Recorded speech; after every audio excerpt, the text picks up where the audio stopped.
नमस्कार दोस्तों, English with DK में आप सभी का स्वागत है।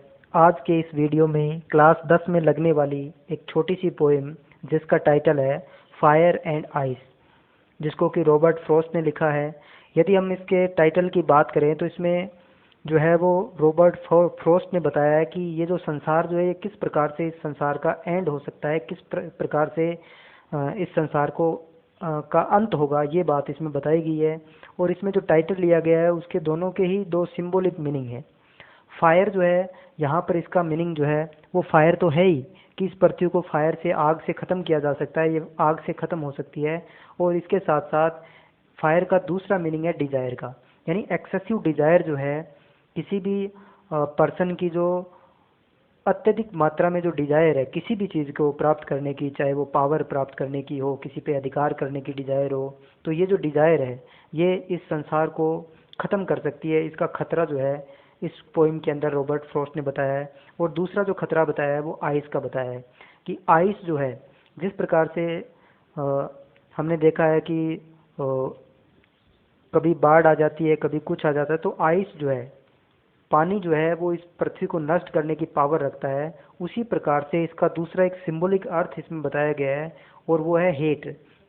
यानी आज के टाइम में हम देखें तो घृणा इतनी अधिक है और एक कंट्री दूसरे कंट्री से इतनी घृणा करती है कि उससे युद्ध की शुरुआत होती है और उससे भी जो है वो पृथ्वी नष्ट हो सकती है। तो ये इसमें दो कारण जो है वो इसमें वर्ल्ड के नष्ट होने के बताए गए हैं। तो अब चलते हैं और पॉइंट को देखते हैं, पढ़ते हैं। Some say the world will end in fire, some say in ice। तो पोइट हमें बताता है कि दो ग्रुप ऑफ पीपल है, उनमें से एक ग्रुप ऑफ पीपल जो है वो कह रहा है कि यदि इस वर्ल्ड को एंड होना है, अंत होना है, तो वो फायर से होगा।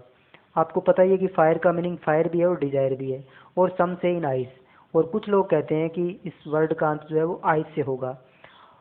From what I have tested, और जहाँ तक मैंने टेस्ट किया है, जहाँ तक मैंने डिजायर को चखा है, इच्छाओं को देखा है, परखा है, जांचा है, आई होल्ड विद दोज, मैं उन लोगों के साथ हूँ, उन लोगों के फेवर में हूँ जो ये कहते हैं कि इस वर्ल्ड का अंत जो है वो डिजायर से होगा, फायर से होगा। तो मैं उन लोगों के पक्ष में हूँ, न कि दूसरे पक्ष में। तो यहाँ पर जो है वो पहले ग्रुप के बारे में बात हो रही है। But if it had to perish twice, लेकिन यदि इसको दोबारा ख़त्म होना है, यदि इस वर्ल्ड को दोबारा से पेरिश होना है, ख़त्म होना है, आई थिंक, मैं सोचता हूँ, I know enough of hate, कि मैं घृणा के बारे में भी बहुत जानता हूँ, मुझे घृणा का भी पता है। और यदि इस वर्ल्ड को दोबारा एंड होना है तो वो हेट से होगा और वो आइस से होगा। टू से दैट, कहना कि, फॉर डिस्ट्रक्शन, डिस्ट्रक्शन का मतलब होता है विनाश का कारण, आइस। तो ये कहना कि विनाश का कारण जो है वो आइस हो सकती है। Is also great and would suffice, ये अपने आप में बड़ा और पर्याप्त कारण है। यानी यदि इस वर्ल्ड को, इस पृथ्वी को यदि ख़त्म होना है तो उसके लिए दो, एक तो फायर और आइस जो है वो पर्याप्त कारण है, इससे ये पृथ्वी आसानी से ख़त्म हो सकती है।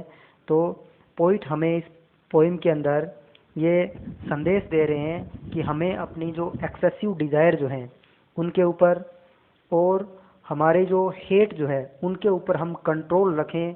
और यदि हम इनके ऊपर यदि कंट्रोल रखेंगे, फायर और आइस के ऊपर यदि हम कंट्रोल रखेंगे, तो इस पृथ्वी को बचाया जा सकता है।